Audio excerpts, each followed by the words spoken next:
If you're looking for an awesome product at a great price, be sure to check out the link in the description. A new national police unit in England will actively monitor social media for early signs of anti-migrant unrest, a direct response to the widespread civil disorder that gripped the nation last summer.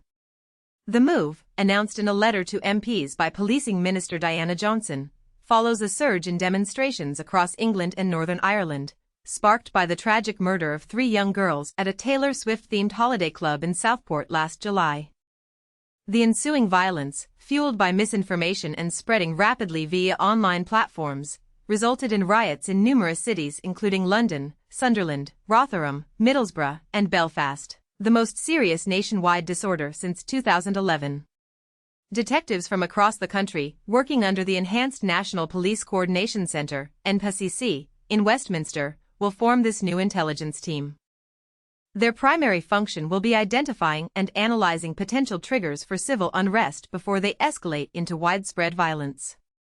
This initiative comes after inspectors highlighted a disjointed and fragmented approach to online intelligence gathering in a report earlier this year, urging an urgent overhaul of existing strategies.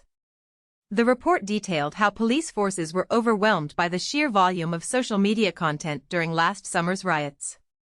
The tragic events in Southport served as a stark catalyst.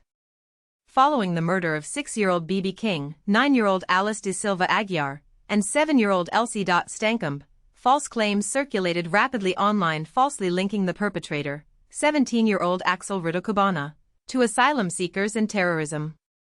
These falsehoods ignited a firestorm of anger and fueled the subsequent riots.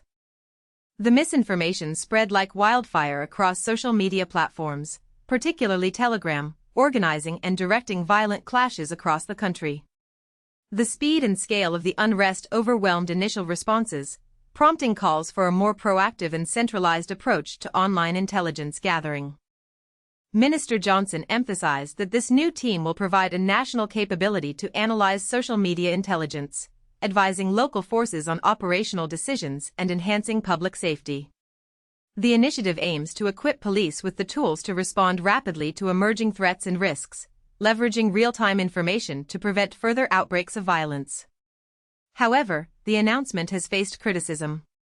Reform UK leader Nigel Farage voiced concerns that this new unit represents an infringement on free speech, potentially transforming Britain into a surveillance state.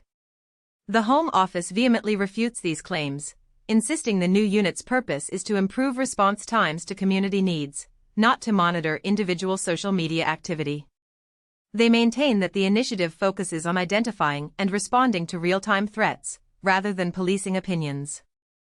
The NPCC, which assumed responsibility for monitoring anti-migrant disorder from counter-terrorism policing in 2020, faced scrutiny for its assessment of last summer's threat level as low.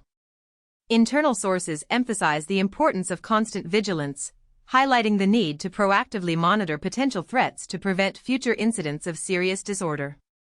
The creation of this new unit marks a significant shift in policing strategy, aiming to preempt violence and protect communities by harnessing the power of real-time online intelligence, while striking a delicate balance between public safety and freedom of expression.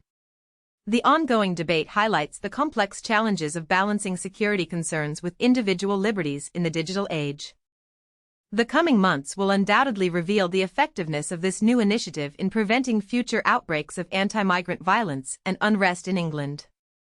The success of this initiative hangs in the balance as the nation grapples with its ongoing struggle to combat both misinformation and violence.